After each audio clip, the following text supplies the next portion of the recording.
பீகார் தேர்தலில் அரசியல் கட்சிகள் பெற்ற வாக்கு சதவீதமும் வெற்றி பெற்ற தொகுதிகளின் எண்ணிக்கையும் சற்று ஆழமாக யோசிக்க வைக்கின்றன.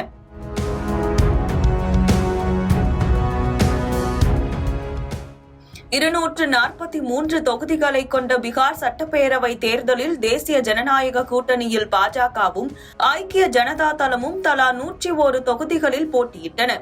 இந்தியா கூட்டணியில் ராஷ்டிரிய ஜனதா தளம் 143 தொகுதிகளிலும் காங்கிரஸ் 61 தொகுதிகளிலும் போட்டியிட்டன. இதில் தேசிய ஜனநாயக கூட்டணி 200 தொகுதிகளுக்கு மேல் கைப்பற்றி அபார வெற்றி பெற்றது. இதில் கவனிக்க வேண்டிய முக்கியமான விஷயம் என்னவென்றால், தேசிய ஜனநாயக கூட்டணி அமோக வெற்றி பெற்றிருந்தாலும் அதிகமான வாக்குகளை பெற்ற கட்சியாக ராஷ்டிரிய ஜனதா தளமே இருக்கிறது.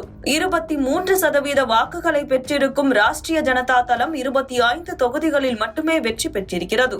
ஆனால் 20.08% பெற்றுள்ள பாஜக மாநிலத்திலேயே அதிக அளவில் 89 தொகுதிகளில் வெற்றி பெற்றிருக்கிறது.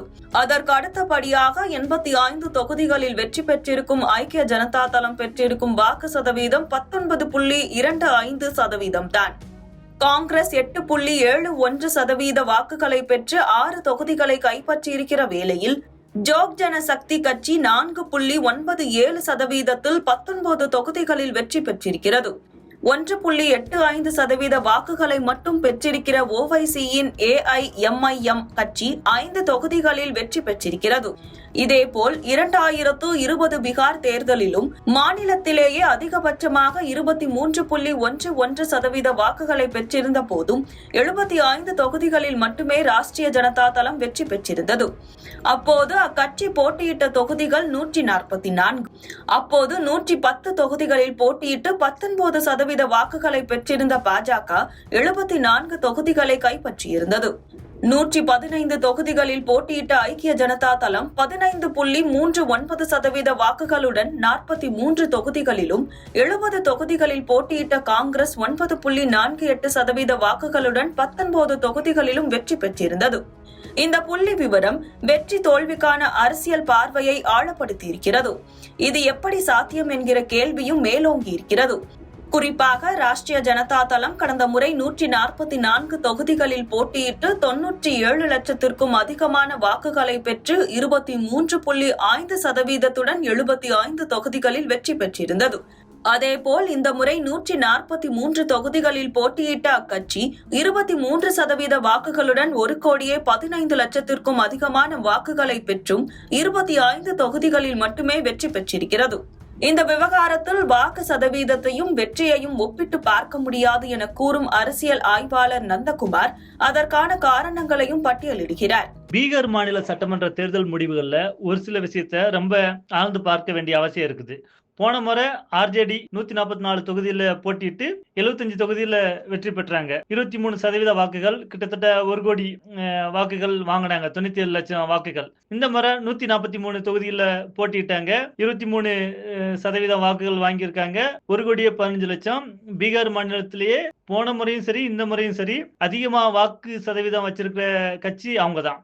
ஆனா அந்த தோல்விகள் வெற்றிக்குமான வித்தியாசம் கொஞ்சம் ரொம்பவே கவனிக்கப்பட வேண்டியதா இருக்கு. இதை நம்ம எப்படி புரிஞ்சுக்கலாம் சார்? இல்ல, இப்ப வாக்கு எண்ணிக்கை, வாக்கு சதவீதம், சீட்டு வெற்றி, இந்த மூணுமே வித்தியாசம். ஒண்ணுக்கு ஒண்ணு தொடர்பு இருக்கிற மாதிரி தெரியும். ஆனா இது மூணுமே ஸ்டாண்ட் அலோன். உதாரணத்துக்கு போன தடவை 2020 நடந்த சட்டமன்ற தேர்தலில் பாத்தீங்கன்னா RJD கூட்டணி வாங்கின வாக்கு வித்தியாசத்துக்கும் NDA கூட்டணி வாக்கு வாங்கின வித்தியாசத்துக்கும் 0.03% தான் வித்தியாசம். 3 இல்ல, 0.3 இல்ல, 0.03% தான் வாக்கு வித்தியாசம் இந்த ரெண்டு கூட்டணிக்கு நடுவுல. சோ அப்ப இவங்க NDA ஆட்சி அமைச்சாங்க. அப்ப ஒரு வாக்கு, ஒட்டுமொத்த வாக்குன்னு வாங்கும்போது வாக்குகள் அதிகமா இருக்கலாம். ஆனா சீட்டு வெற்றிங்கிறது எப்படி வரும்னா, ஒவ்வொரு தொகுதியிலையும் கூட போட்டியிட்ட வேட்பாளர்களை விட அவங்க அதிகமா வாங்கணும். அப்ப உதாரணத்துக்கு இன்னைக்கு தமிழ்நாட்டுல இப்ப சட்டமன்ற தேர்தலில் 3வது பெரிய கட்சியா இருக்கிறது நாம் தமிழர் கட்சி 8.2% வாங்கியிருக்காங்க. ஆனா அவங்களுக்கு அந்த அளவுக்கு உண்டான வாக்கு சீட்டு இருக்குதானா இல்ல. நான் இதே விடுதலை சிறுத்தைகள் 1% கீழே வாக்கு, அவங்களுக்கு 4 சட்டமன்ற உறுப்பினர்கள் இருக்காங்க. ஸோ அப்ப அந்த மாதிரி வாக்கு எண்ணிக்கைக்கும் வாக்கு சதவீதத்துக்கும் சீட்டுகளுக்கும் ஜெயிக்கக்கூடிய சீட்டுக்கும் நிறைய வித்தியாசம் இருக்கு பிரதர். இந்த தேர்தலில் ராஷ்டிரிய ஜனதா தளம் முன்வைத்த விவகாரமே தோல்விக்கான காரணம் என புதிய தலைமுறையின் செயலாக்க ஆசிரியர் திருப்பதியிடம் பத்திரிகையாளர் அரவிந்த் குணசேகரன் தெரிவித்திருக்கிறார். ஓட் பெர்சென்ட்டாக எடுத்துக்கிட்டிங்கன்னா வாக்கு சதவிகிதம் ஆர்ஜேடிக்கு நல்லாவே இருக்கும். இன்ஃபேக்ட் லாஸ்ட் எலெக்ஷன் 2020 21% இருக்காங்கன்னா அரௌண்டு கிட்டத்தட்ட அதே சேம் பர்சன்டேஜ் தான் இந்த வட்டமும் எடுத்திருக்காங்க. பட் அது ஏன் சீட்டாக கன்வெர்ட் ஆகலை? 23% 2020 எடுத்திருந்தாங்க, 2024 அதே 23%, இந்த டைம் அதே 22. பெரிய மேஜர் சேஞ்சஸ், எந்த பெரிய சேஞ்சும் டிஃபரன்ஸ் இல்லை. இல்லை. அது ஏன் சீட்டாக கன்வெர்ட் ஆகலினாங்க, போன டைம் சிராக் பாஸ்வான் ஜேடியுக்கு போன வாக்கள், தேசிய ஜனநாயக கூட்டணிக்கு போன வாக்கில் தனியாக பிரித்தார்.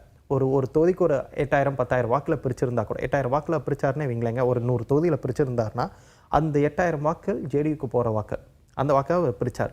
அதனால இதே 23% வைத்துக்கொண்டு ஜேடியு கூட்டணிக்கு போறதுக்கான வாக்குகளை பிரித்ததின் காரணமாக இவர் வெறும் 23% வச்சு ஒரு தொகுதியில் ஜெயிக்க முடிச்சு. 23 இவர், அவங்க ஒரு 20 43, அப்படியே இந்த மாதிரி சின்ன சின்ன கட்சிகள்லாம் பிரிச்சங்காட்டி ஜெயிக்க முடிஞ்சு. ஆனால் இந்த முறை இந்த யாதவ் ப்ளஸ் முஸ்லீம், ஏன் தேஜஸ்வி யாதவுக்கு வந்து இவர் பெருசாக கன்வெர்ட் ஆகலினாங்க, வெறும் யாதவ் ப்ளஸ் முஸ்லீம் இந்த 2 சமூகத்தை வைத்து மட்டுமே இனிமேல் தேர்தலில் வெற்றி பெற முடியாது என்பதற்கு இது ஒரு எடுத்துக்காட்டு.